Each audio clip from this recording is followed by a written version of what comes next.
Seguinte, devs, se você está dando os seus primeiros passos aí com a linguagem Go, muito certamente você já se perguntou por que de início, assim, logo de saída, a gente não é apresentado para uma ferramenta ou comandos que a gente possa utilizar ali para fazer o hot reload das nossas aplicações. Entendendo que o Go ele é uma linguagem para back-end, uma linguagem com alta performance ali para a criação de servidores, né, lá, aplicações do server-side.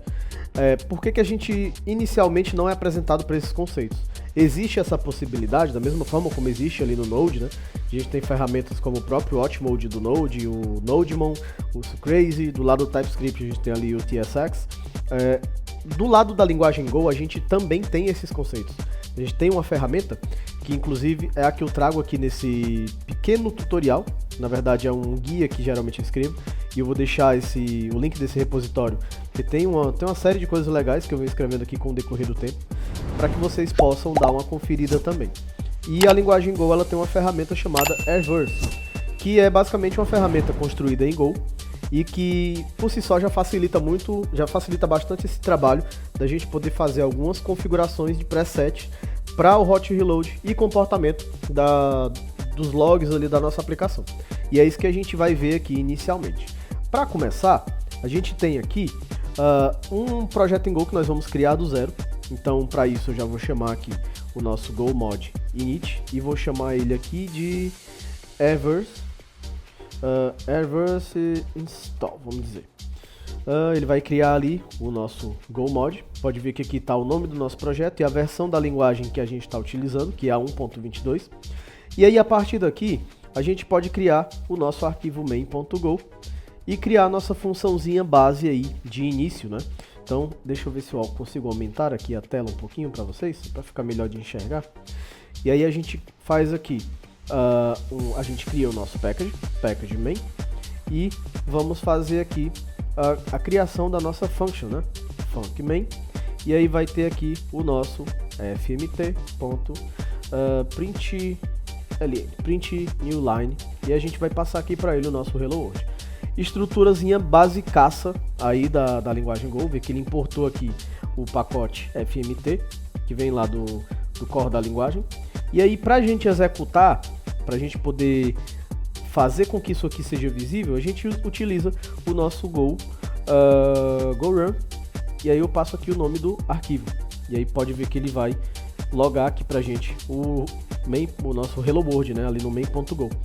E aí o que acontece? A gente sabe que quando a gente está começando a construir os nossos projetos, para a gente poder executar os nossos server files ali dentro da linguagem Go, a gente utiliza o Go Run, como a gente fez ali para executar o nosso arquivo principal, ou para buildar o nosso projeto, a gente utiliza ali o Go Build e passa o path da mesma forma.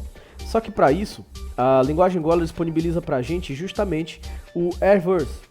E aí eu deixei aqui um link para o site do R e para a própria documentação, e aí essa documentação você cai direto no repositório deles, e é muito completo, então isso daqui é apenas um vislumbre do que a gente tem lá, e eu peguei o que realmente é bem importante para a gente poder aprender a usar a ferramenta. E aí o que acontece? O R, ele é uma ferramenta, pelo que a gente sabe, desenvolvida em Go, que possui uma comunidade muito empenhada e bem atuante para poder manter esse projeto, e que basicamente ele vai servir para criar live reloads de forma mais performática e flexível dentro ali das nossas aplicações.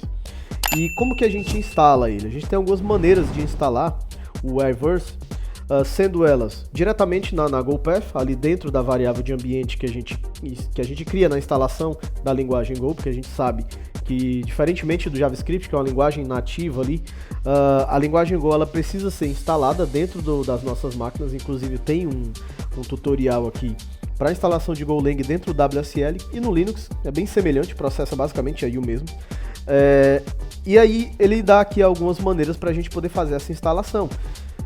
A mais simples, para a gente poder fazer a instalação local no nosso projeto ali, que é o caso, né? Que é o caso que a gente vai adotar, porque a gente está usando isso para o projeto. Ou caso eu queira sobrescrever diretamente isso na minha GoPath ali dentro da pasta bin. Ou simplesmente, né, criando aqui a pasta R, como vocês podem ver.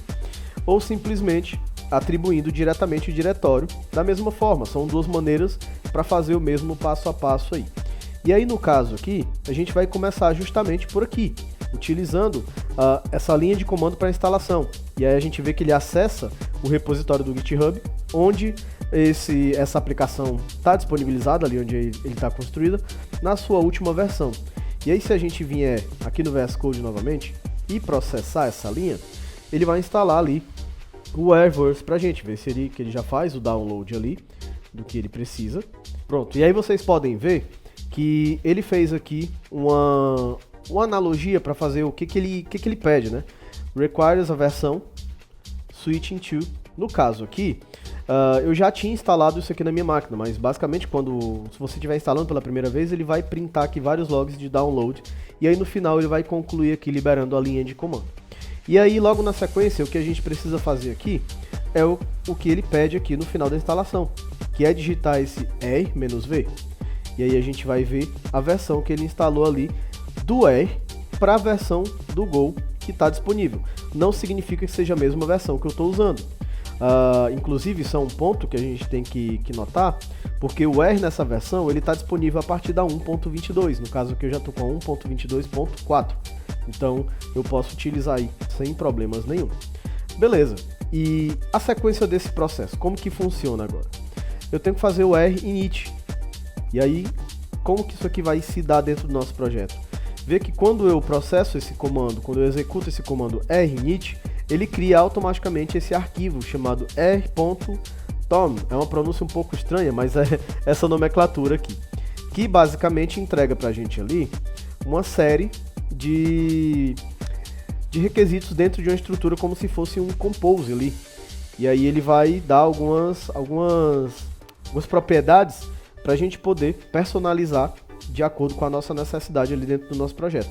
Inclusive, eu coloquei aqui o que significa cada valor dessa propriedade que ele passa, né? A gente tem como alterar as cores ali dos nossos logs, a gente tem como colocar ali timestamps nos logs, a gente tem como fazer algumas tratativas bem interessantes aí. E beleza, como que funciona agora para a gente poder fazer com que esse processo ocorra usando ali o Airverse na sua plenitude? Vamos fazer aqui alguns testes. Se eu colocar aqui o go run main.go, ele vai simplesmente continuar liberando ali o nosso servidor e fica por isso mesmo. Como que a gente faz isso? No caso aqui na linguagem Go, a gente tem uma biblioteca chamada Gingonic, que é basicamente isso daqui que eu vou mostrar para vocês. Gingonic. E aí a gente vai cair direto aqui na página oficial do Gin. Caso posso pegar essa daqui mesmo. E aí a gente pode voltar aqui. Go, Halt, Gingonic aqui. E aí ver que a gente tem aqui o Learn More, ou fazer um download ali da biblioteca. No caso a gente vai aqui para Documentation e para o Quick Start. Como que a gente procede aqui? Eu geralmente gosto de fazer de uma maneira um pouquinho diferente. Eu não gosto de fazer o Go Get para poder pegar o Gingonic e depois, ou então fazer o Go Install. Eu já faço isso aqui diretamente, eu já copio essa linha. Eu faço, no caso aqui eu nem preciso, eu posso vir aqui diretamente e copiar a função main que ele está me entregando aqui. Aí eu vou explicar para vocês aqui meio por cima, até porque esse não é o propósito do vídeo. Mas vamos lá. A gente coloca aqui a estrutura que a linguagem pediu, vê que o FMT, como sumiu lá, ele fica dando erro. Inclusive a gente tem essa extensão aqui, que é a própria extensão da linguagem Go, que ela provê esses recursos aqui para nós. A linguagem é a extensão desenvolvida pelo próprio Google aí para assistir a linguagem em si. E aí o que acontece aqui? O que a gente tem? A gente tem aqui a declaração do Gin, e aí a gente tem aqui essa variável que a gente já está atribuindo diretamente para ela aqui, o gin.default. E aí dentro desse gin.default que está atribuído para a nossa variável R, eu consigo ter acesso aqui a um método get. E ele está fazendo aqui um ping, criando uma função de callback, algo bem parecido lá com o Node, né? E aí a gente tem aqui uma variável C, que é o nosso contexto, e ele está buscando lá no ponteiro do gin o context. E aí a gente a partir daqui consegue ter acesso dentro do contexto para retornar um JSON ali dentro do que a gente espera. O que eu gosto de fazer aqui? Vocês veem que aqui está vazio, inclusive isso é um ponto curioso, porque dentro do Go, quando a gente deixa aqui vazio, é como se ele estivesse atribuindo isso daqui. Então, para eu poder passar um outro valor de porta, por exemplo, eu tenho que passar essa anotação aqui para ele. né? E aí ele vai executar. Só que eu vou deixar do jeito que tá, a princípio, só pra gente poder fazer aqui todo o esquema. Vocês viram que eu salvei, ele automaticamente aqui enviou o repositório, como se a gente tivesse feito o install, né? Como se a gente tivesse pego o install ali dele. Só que o que eu gosto de fazer? Eu gosto de pegar e executar esse comando go mod tid, e aí ele vai fazer ali a atualização do meu package. Vê que ele criou agora um go_sum, e aí dentro desse go_sum ele atribuiu tudo que eu estou utilizando e removeu tudo que eu não estou utilizando. Isso aqui é o equivalente a um package lock ali dentro do Node.js, né? E aí o que ele está reclamando aqui para mim? Tá. Deixa eu salvar isso aqui de novo. E aí, beleza. Para eu executar, eu vou fazer a mesma coisa que eu fiz, né? Vou executar aqui o nosso go run. E aí ele vai abrir aqui o nosso servidor. Beleza. Notem que ele executou aqui a função main, fazendo o get para a rota ping, e executa aqui o listener para a porta 8080, que é a porta que está estabelecida aqui por padrão, né? E aí, se a gente vier aqui criar o nosso famigerado HTTP, aliás, client.http, que seria aí o nosso cliente, né? Simulando o nosso cliente. Se a gente fizer um get para http localhost para porta 8080 /ping, o que será que ele vai fazer aqui para nós? /ping, vamos ver. Se eu enviar o send request, note que ele retornou aqui o pong para mim e disparou o log aqui logo abaixo. E qual a graça de utilizar o Airverse nesse contexto?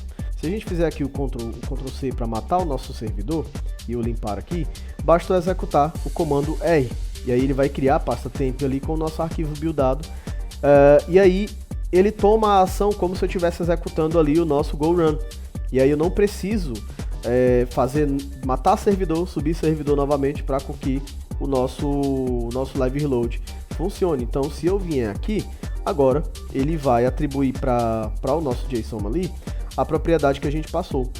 Vamos alterar a porta dele aqui, porque aí a gente tem uma mudança clara aqui. Vou colocar a porta 5000. E aí, se eu salvar, note que ele está fazendo aqui um rebuilding, né? E aí ele muda aqui o valor da nossa porta. E aí, se eu colocar aqui mais algum conteúdo, por exemplo, vídeo, aprendendo Go Airverse, e eu salvar aqui, se eu vier aqui, ó, ele está fazendo o rebuilding. Se eu mandar novamente, vamos só lembrar de alterar a porta aqui, né? Se eu mandar novamente, ó, o que ele vai fazer aqui? Salvei, porta 5000, tá, Danis, ele deu um erro aqui, porta 5000 já está em uso. Nossa, tá bom. Vamos fazer o seguinte, deixa eu trocar aqui para 5050. E aí ele vai fazer o rebuilding aqui da nossa aplicação. Beleza, pelo menos não identificou que está ocorrendo alguma coisa, está em uso ou algo do tipo. E aí eu vou mudar aqui para 5050. E aí a gente vai processar, ver que ele trouxe ali o nosso JSON normalmente. E um ponto que eu não falei ali no vídeo é se era possível continuar trabalhando com o Airverse, ali com o nosso Live Reload, sem a necessidade de estar utilizando a API REST, né? No caso do modo como a gente fez aqui, que nós criamos um servidor e retornamos ali um JSON e mudamos uma porta. É totalmente possível sim, inclusive vocês já podem ver aqui no log, né? A gente tem aqui uma outra função chamada mostrar nome, e essa função ela retorna uma string que retorna ali o dev+, e eu faço um print new line dele aqui, né? Então, qualquer outra coisa que eu colocar aqui, ele vai capturar ali na alteração e vai printar aqui no nosso log. Então é totalmente possível sim utilizar o R em contextos fora ali de simplesmente criar API REST.